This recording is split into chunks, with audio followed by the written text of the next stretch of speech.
Eu comecei algum tempo atrás, não sei quanto tempo, a turma, um tempo quando alguns de vocês não estavam na igreja ainda, comecei a falar sobre as orações de Jesus, no fim eu parei no meio do caminho. Eu vou começar outra vez, como vocês não estavam aqui para ver, vocês vão ouvir outra vez quem já estava, tá?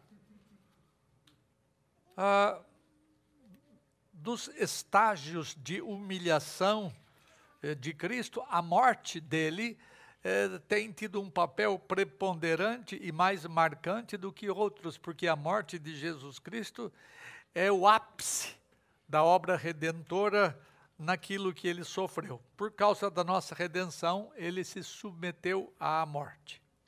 Todavia, antes de ele morrer, ele fez algumas coisas que poderíamos chamar de atos preparatórios para a sua morte. Esses atos preparatórios são uma espécie de botar a casa em ordem antes de partir deste mundo para o Pai. E parte desses atos preparatórios é feita de orações. Ele orou, e é o assunto de hoje, em favor de si mesmo. Depois, ele orou em favor dos seus, isto é, daqueles que o Pai havia dado a ele. Ele orou em favor dos seus inimigos, dos seus algozes, e ele orou a favor do mundo, tá? Hoje eu vou falar só sobre a primeira parte, e depois eu termino nas pregações posteriores, se Deus quiser. Então, a exposição das orações feitas neste sermão de hoje tem a intenção de mostrar não somente a piedade do Redentor divino humano, mas especialmente as suas preocupações que revelam o seu santo e amoroso caráter. Então, vamos lá ver. Jesus orou por si mesmo antes de morrer. Este primeiro sermão trata da oração que ele faz por si mesmo, preparando-se para a reta final de sua obra entre nós, enquanto aqui esteve. Antes de subir ao cadafalso da sua morte, ele faz os devidos pedidos ao Pai por si mesmo. E há dois pedidos específicos que o Redentor fez em relação a si mesmo, que estão ligados ao seu estado de humilhação. O primeiro pedido, que nós vamos analisar hoje, tem a ver com a restauração da sua glória, que havia sido deixada de lado, havia sido tolhida por causa da humilhação. E o segundo pedido que ele faz por si mesmo tem a ver com o livramento daquilo que lhe causava muita angústia e temor. Vou analisar uma por uma. E os dois pedidos por si próprio foram feitos praticamente na mesma ocasião, na hora da chamada oração sacerdotal. Então, vamos ver o primeiro pedido que Jesus Cristo fez em favor de si mesmo. Primeiro, Jesus pediu que o Pai o glorificasse. Vamos ler dois textos. João 17, abra aí. Depois, Lucas, João 17, verso 1 e verso 5. Alguém leia em voz alta. João 17, 1 e 17, 5. Tendo Jesus falado estas coisas, levantou os olhos ao céu e disse: Pai, é chegada a hora. Olha o pedido, Tiago. Glorifica teu Filho, para que o Filho te glorifique a ti. Veja no verso 5, o pedido feito de uma outra maneira. E agora, glorifica-me, ó Pai, contigo mesmo, com a glória que eu tive junto de ti, Antes que houvesse mundo. Tá? Então, a glória pedida era a glória da obra redentora. Ele fala assim: glorifica a teu Filho, glorifica a teu Filho. Estas são as primeiras palavras feitas por Jesus, ou o primeiro pedido feito por Jesus no jardim do Getsemane. Ele fala da glória que estava para receber. Na verdade, de que glória ele está falando? Da obra para a qual o Verbo havia sido feito carne. E esta obra estava para se completar nas últimas horas do dia seguinte. Todos os preparativos necessários e planejados na eternidade estavam agora para se realizar na história humana, prontos para serem executados na história humana. Sempre vêm os decretos divinos, feitos na eternidade, e então na história humana esses decretos se realizam. Ele disse assim no verso 4 do capítulo 17, eu te glorifiquei na terra, consumando a obra que me confiaste para fazer. A glória de Jesus foi ter vindo ao mundo para salvar pecadores. E a glória da qual Jesus fala aqui tem a ver com a atitude de simpatia que ele tinha para com aqueles que o Pai lhe havia dado. Era a glória de morrer para a redenção deles. E é como se ele houvesse dito, não há mais razão de eu ficar aqui na terra, pois a minha obra está por terminar. A minha carreira de sofrimentos neste mundo está sendo consumada. Agora eu quero receber a glória de morrer no lugar de pecadores e vê-los remidos por causa do meu nome. O pedido de glorificação dele tem a ver com a consumação da obra redentora que estava por acontecer historicamente algumas horas depois dessa oração. E deve ser interpretado dessa maneira, porque Jesus fala, eu te glorifiquei na terra. E de que Jesus está falando, senão da sua obra entre os homens e no lugar dos homens, e da palavra do Pai que ele transmitiu aos homens. O verso 6, alguém lê.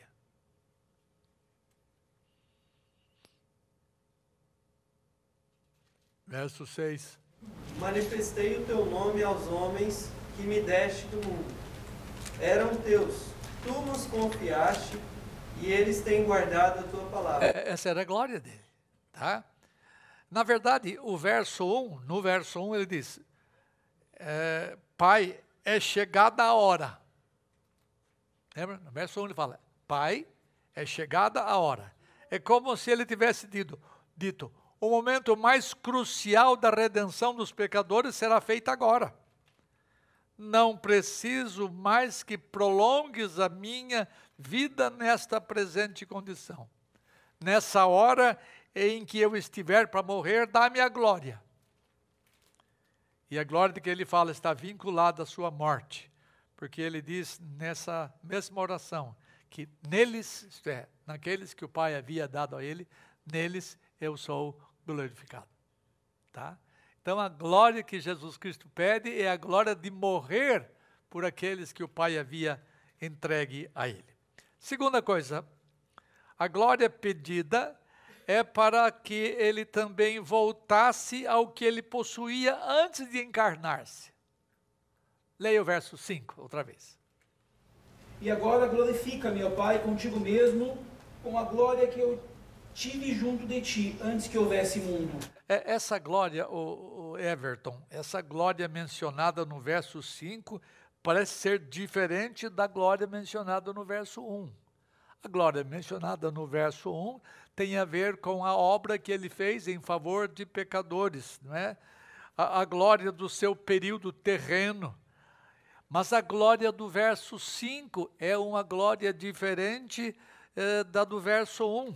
Essa glória precedente, que vem antes, uma glória que era própria dele, era essencial a ele, mas que ficou escondida e eclipsada por causa dos dias da sua carne, por causa da sua humilhação.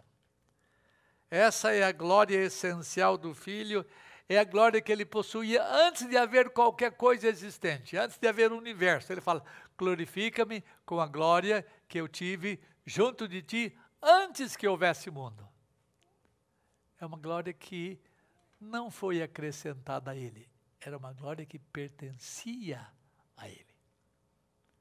Mas que ele não fazia uso dela enquanto ele esteve entre nós. Por isso que é dito que ele se humilhou, não é? Ele esvaziou-se da sua glória. Quando eu falo esvaziou-se da sua glória, não significa que ele jogou fora a sua glória, mas ele não a manifestou, ele não fez uso dela.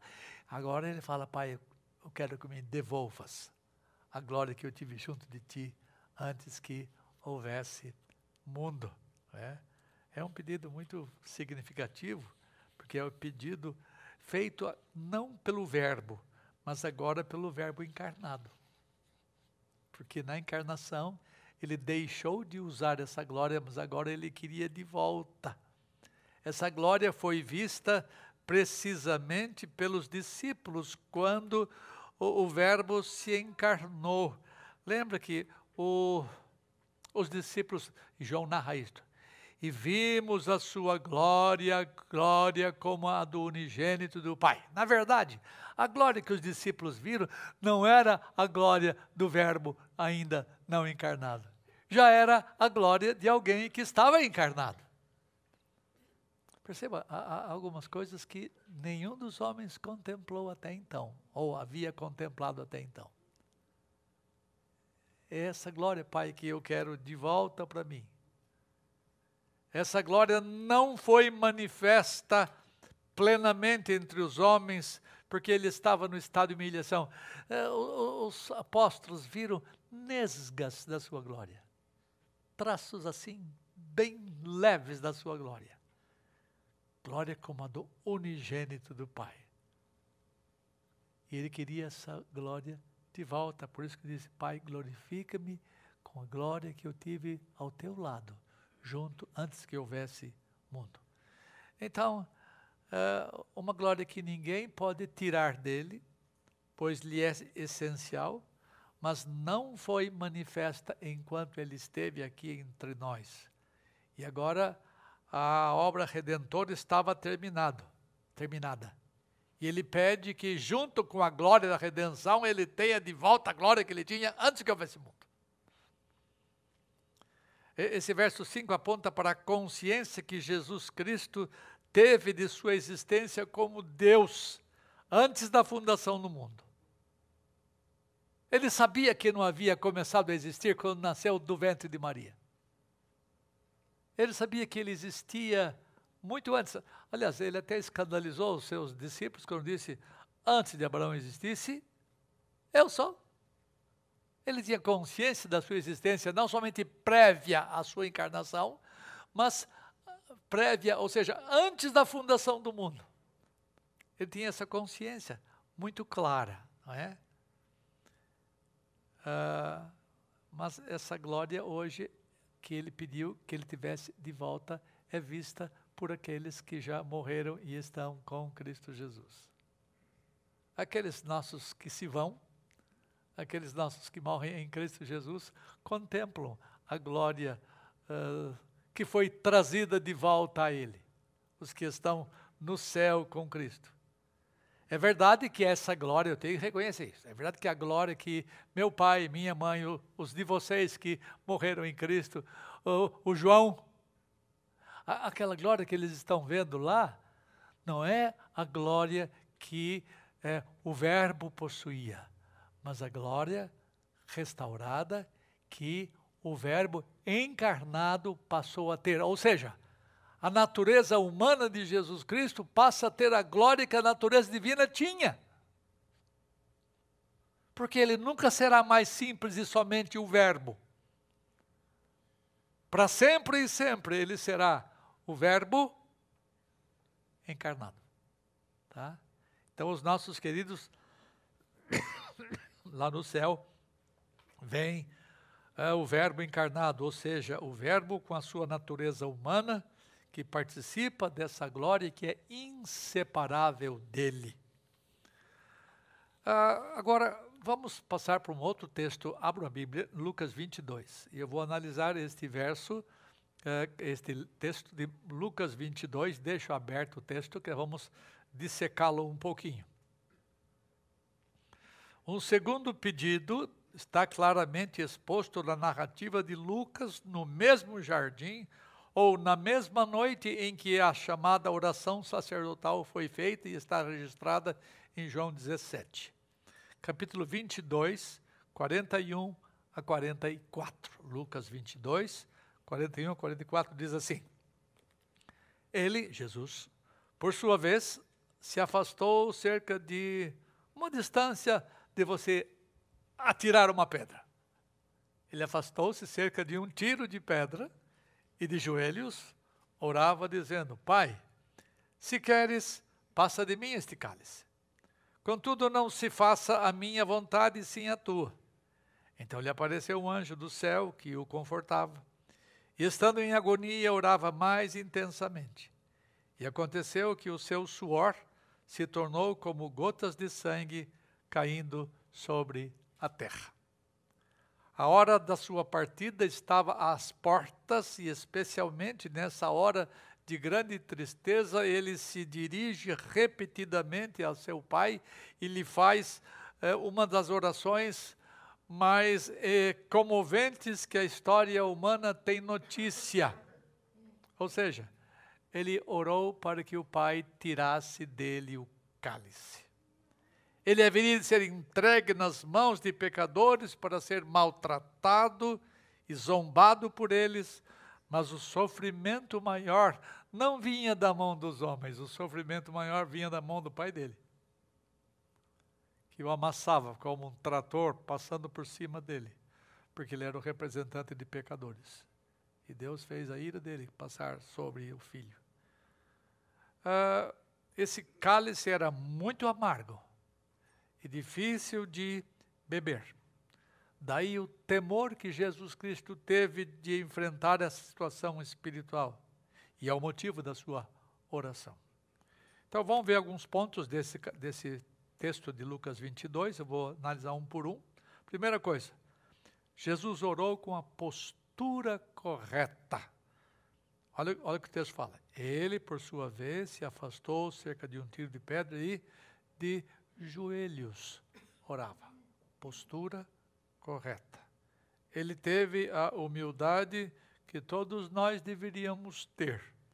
Lembre-se de que o Redentor era Deus, tá? E como tal, ele não precisava fazer oração, se fosse simples e unicamente Deus. Todavia, como eu disse às crianças, ele era também homem e como tal precisava fazer oração. O mais importante não é simplesmente que ele faça a oração, mas é a postura correta que ele teve quando fez essa oração. Ele se submeteu ao Pai da mesma maneira que nós deveríamos nos submeter. Pondo-se de joelhos, aponta para uma posição súplice, de inteira dependência do Pai. Ele caiu sobre o chão, ele deitou-se no pó aos pés do seu grande e amoroso Pai, mas que também era Deus e juiz. A oração conveniente é aquela em que você se coloca numa posição de humildade, expressando a sua total dependência daquele que tem o poder todo do mundo nas suas mãos. E Jesus, como um servo e como alguém obediente à lei, estava debaixo da autoridade e da provisão do seu Pai. Daí a sua oração de joelhos, quando ele se apresenta súplice, mostrando sua total submissão àquele que julga todas as coisas.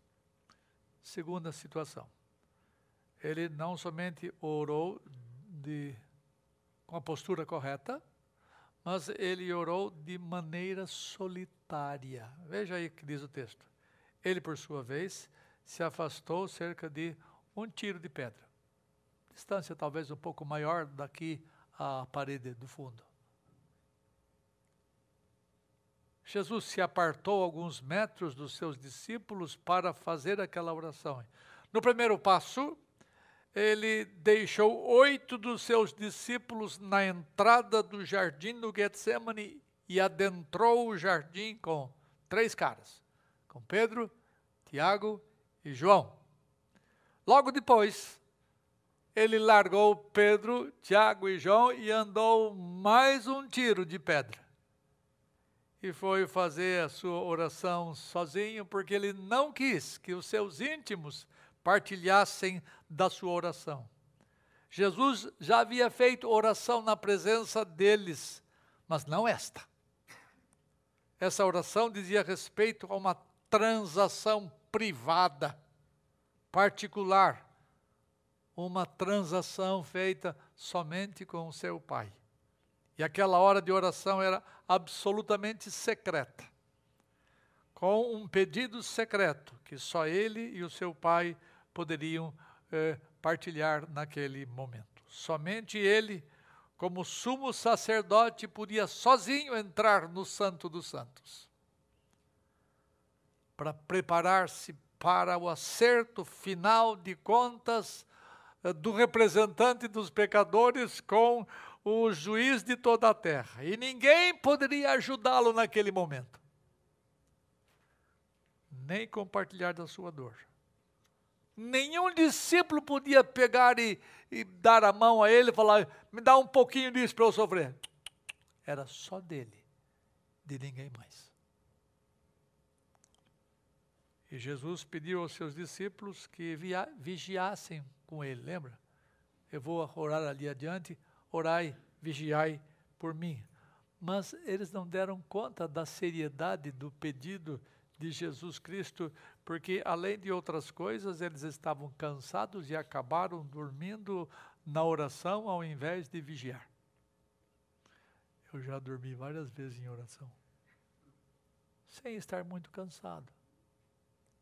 Jesus se retirou para tratar sozinho das contas dos homens e preparar-se para exercer de maneira efetiva a sua função de fiador. Lembra, fiador é o representante legal que assume as contas dos representados.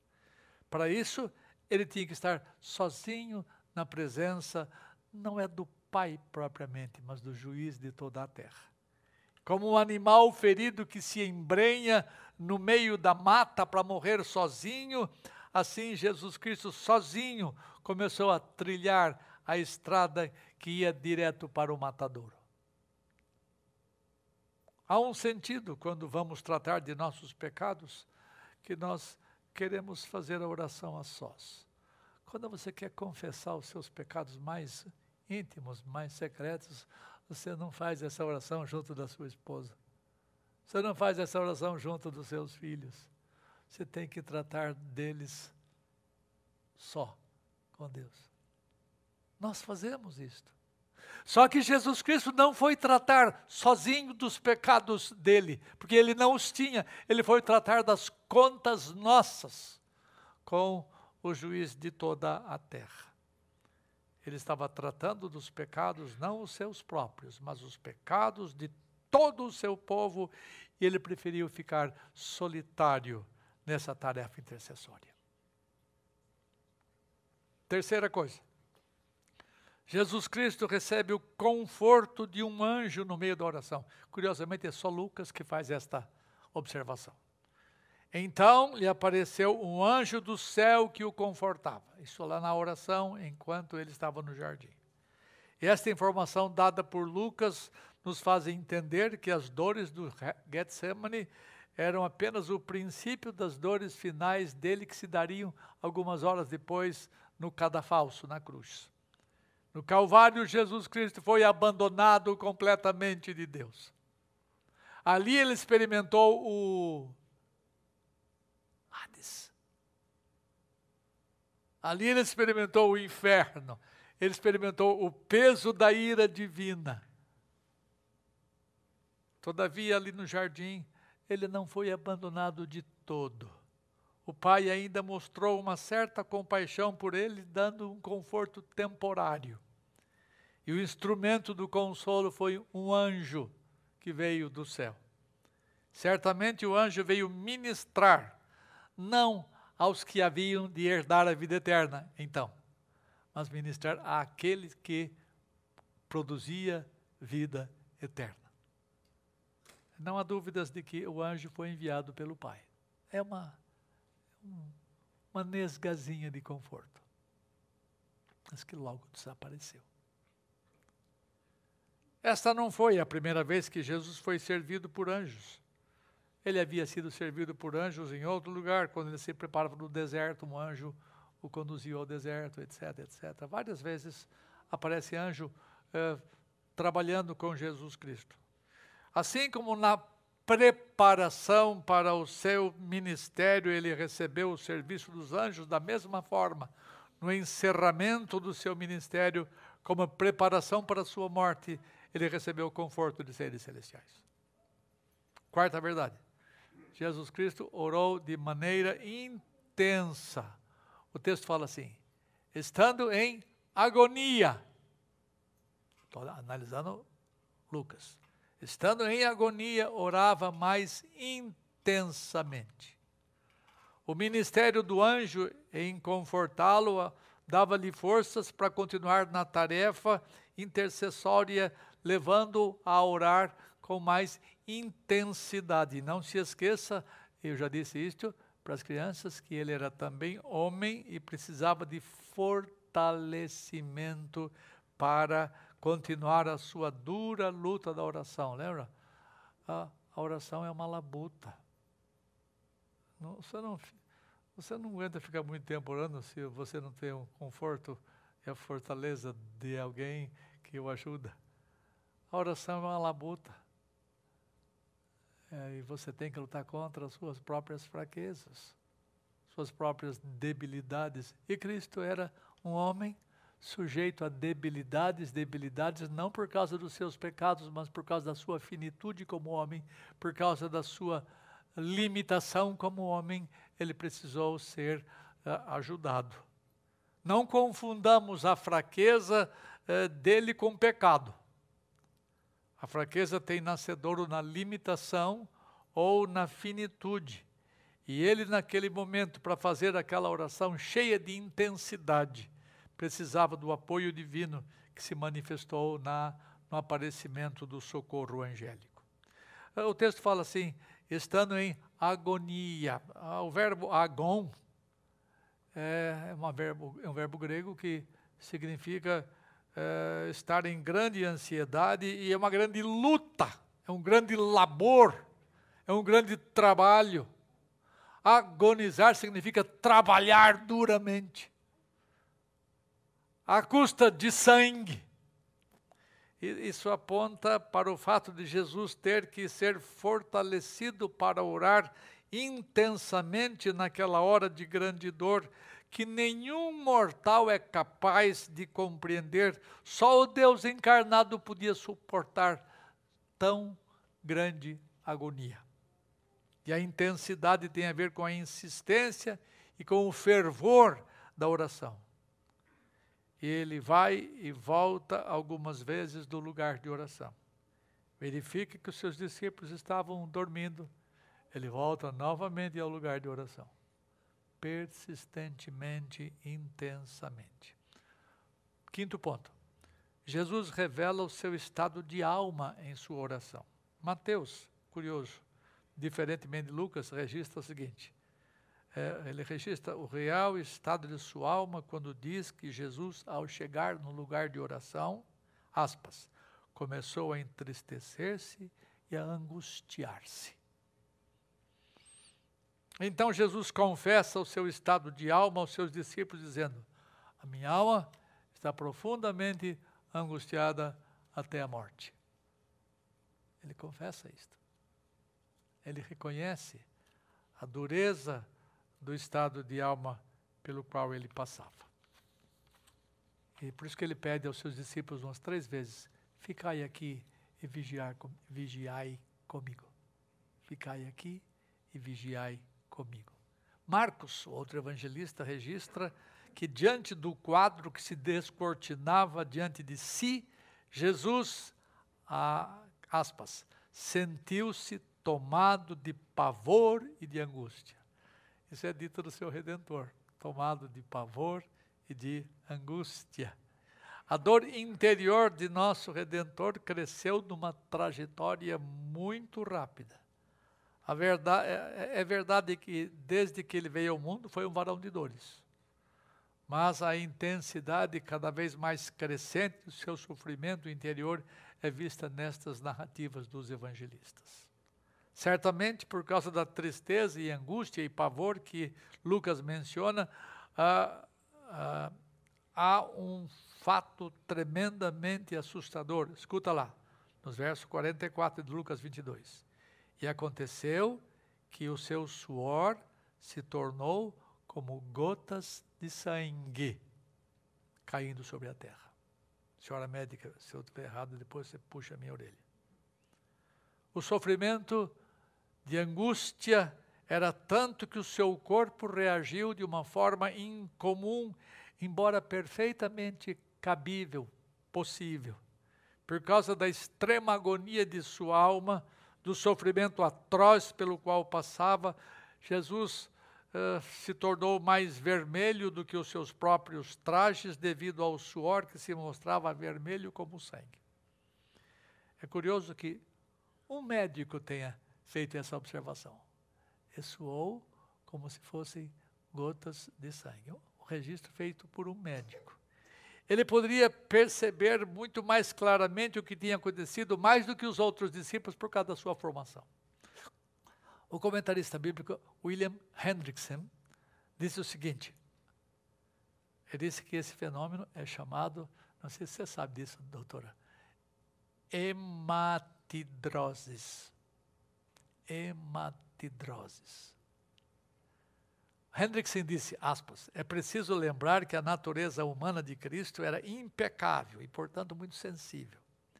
Quando esses fatores de extrema angústia, súplica fervorosa, sensibilidade sem paralelo são combinados, a tensão resultante pode facilmente provocar uma dilatação dos vasos capilares subcutâneos, fazendo com que eles se rompam.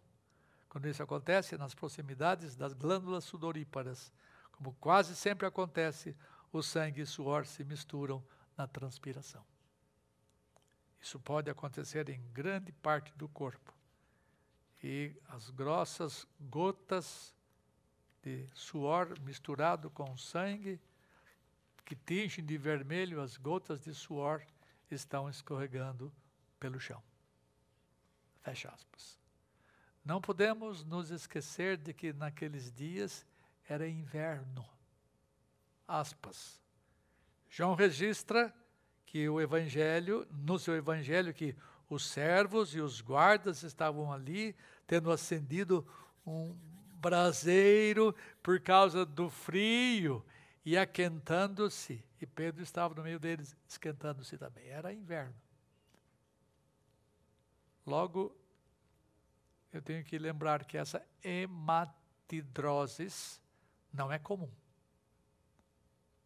O acontecimento da hematidroses se devia ao extremo sofrimento pelo qual ele passava quando a ira começou a ser sentida por ele. A ira de Deus sentida por ele. E a experiência do jardim foi um prelúdio de um sofrimento maior a ser suportado na cruz.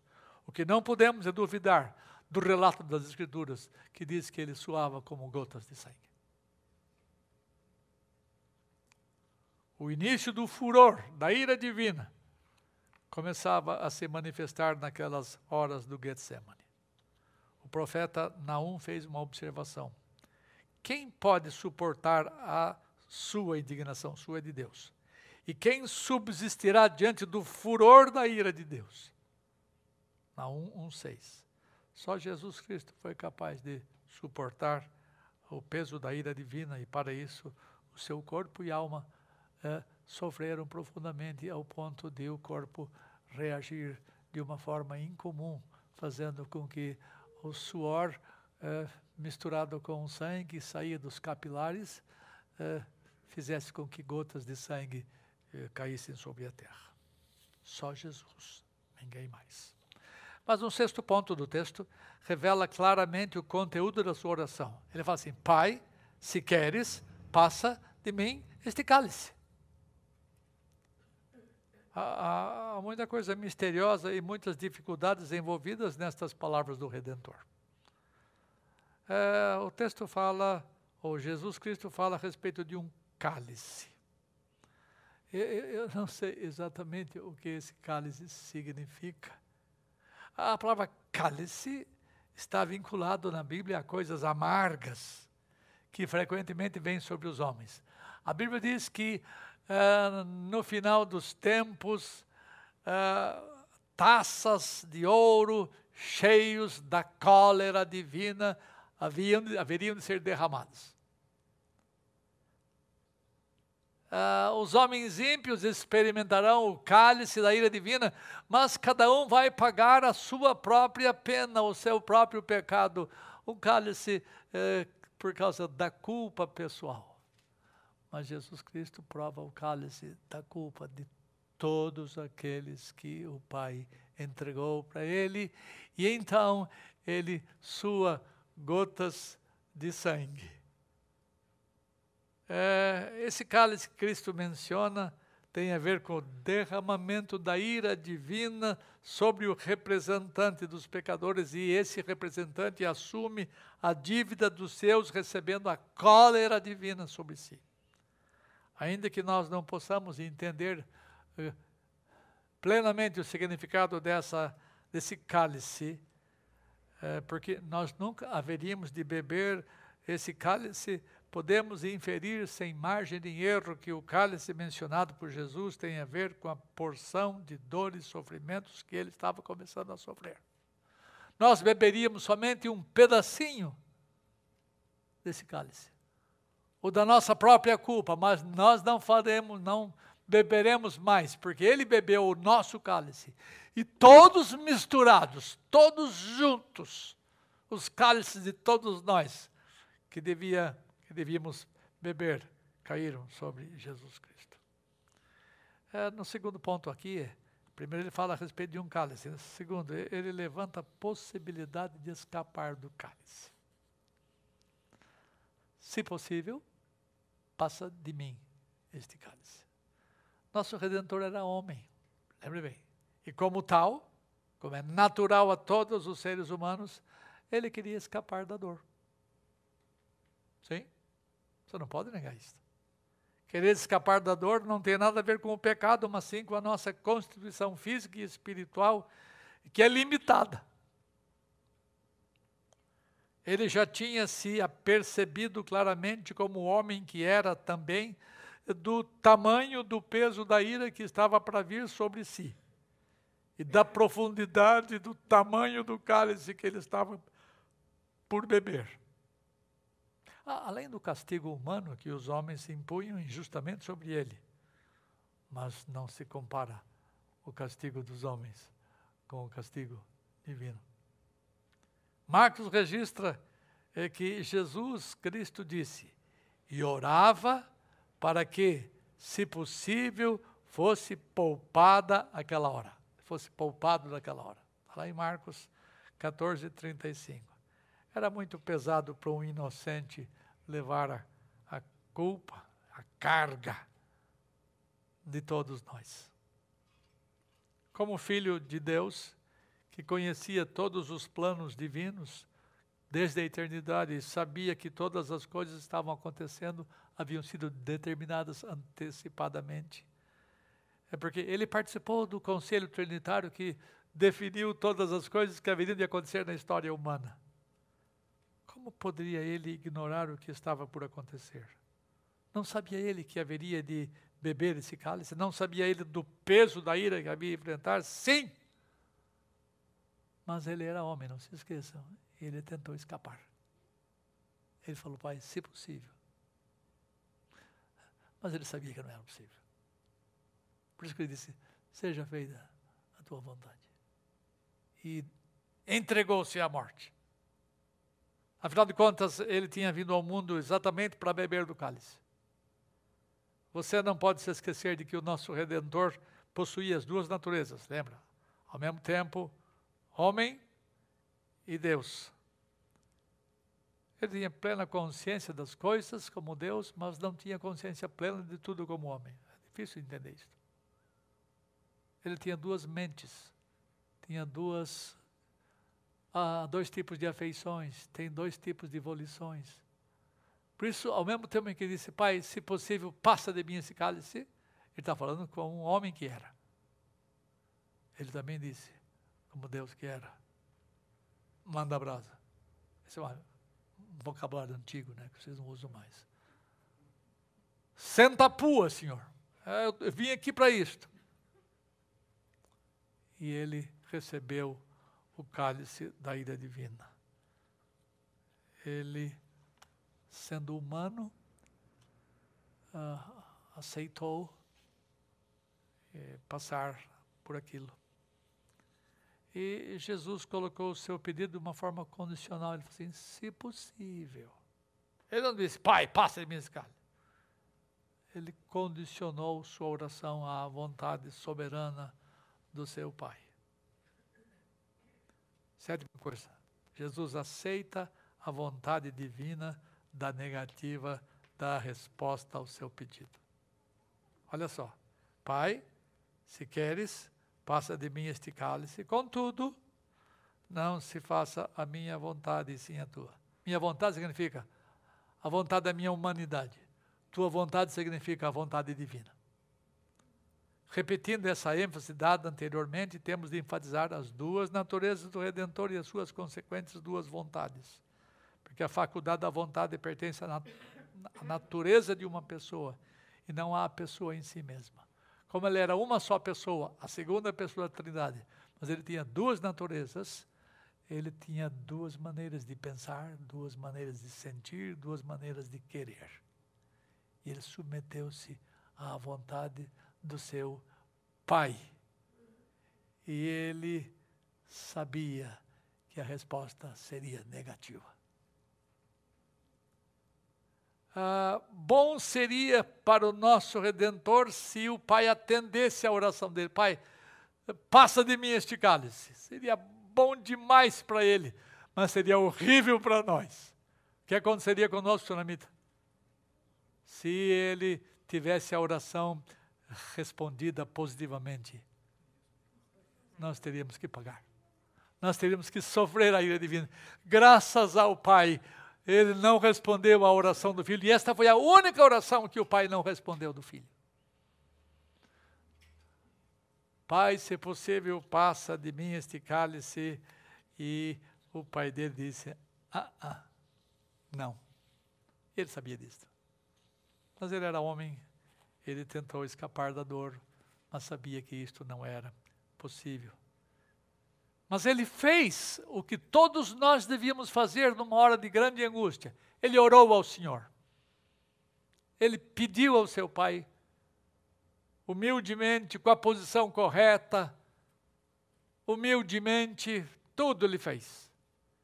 Então esta foi a única oração não respondida positivamente, porque era determinante que o filho bebesse daquele cálice, a fim de que pudesse livrar-nos de beber do cálice para nos remir.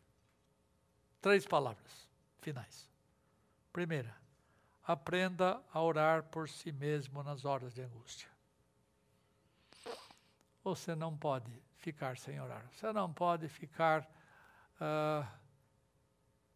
numa situação de angústia e duro no seu coração. Você tem que dobrar-se diante daquele que tem todo o governo do mundo nas suas mãos, portanto, tem o governo da sua vida. Aprenda a orar por si mesmo nas horas de angústia. Se você puder sozinho ficar, tudo bem. Se você puder pedir que outros orem com você, ore junto deles. Mas ore nas horas de angústia. Segunda coisa, aprenda a orar condicionalmente. Não decrete nada para Deus. Não fale para Deus, faz isto, em nome de Jesus, tama. Não imponha nada para Deus. Sempre condicione o que se pede à vontade de Deus. Sempre. Ore sempre condicionalmente como Jesus fez. Terceira coisa. Aprenda a orar para você mostrar a sua dependência. Lembra? O Rei dos Reis, Senhor dos Senhores, o Deus homem, era dependente. Ele podia não depender de nada e de ninguém, mas ele resolveu assumir a humanidade nossa para poder submeter-se à autoridade do seu Pai, ficar na dependência do seu Pai.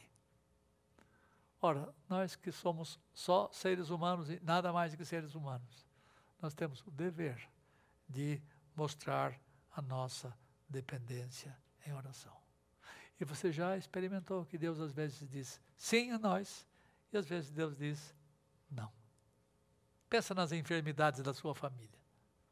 Essas últimas semanas, lá em casa, ele e eu pedimos muito pelo irmão dela. E pedimos, muita gente pediu, e Deus disse, não. Nós temos que entender que a vontade dele é suprema e nós devemos estar à mercê dele. Eu tenho uma irmã, Cláudia sabe disso, que está em uma enfermidade grave. Ela vem para São Paulo semana que vem para ver se consegue alguma coisa. Um câncer muito grave. E a gente tem que pedir. A gente tem que orar intensamente, se você der conta. Você deve orar com todas as forças da sua alma. Porque você tem que aprender a orar pelos outros. Por si mesmo, para você não se desesperar no meio da enfermidade. Você tem que orar condicionalmente sempre. E orar sabendo que ele pode dizer não. Portanto, aprenda a ficar quietinho no seu lugar de criatura. Aprenda a submeter-se à vontade do Deus soberano. E quando você consegue fazer uma coisa dessas, então o seu sofrimento é menor. Quando você não consegue submeter-se a Deus, quando você quer impor a sua vontade a Deus, então você dá murro em ponta de faca e você sofre mais do que podia e do que devia. Portanto, ore a Deus por você, pelos outros, ore a Deus condicionalmente e ore a Deus humildemente, em dependência dele. Jesus orou por si mesmo. Na próxima vez que eu for trabalhar, Jesus orando pelos seus. E depois orando pelos seus algozes. E depois orando pelo mundo. Tá? Senhor, ensina-nos a orar. Como o teu filho fez. Até nós sabemos que ele nos ensinou a orar. E ajuda-nos a orar da maneira como ele nos ensinou, dizendo, todos nós, Pai nosso que estás nos céus, santificado seja o teu nome. Venha o teu reino. Seja feita a tua vontade, assim na terra como nos céus. O pão nosso de cada dia dá-nos hoje. Perdoa-nos as nossas dívidas, assim como nós perdoamos os que nos devedores. E não nos deixes cair em tentação, mas livra-nos do mal, porque teu é o reino, o poder e a glória para sempre. Amém.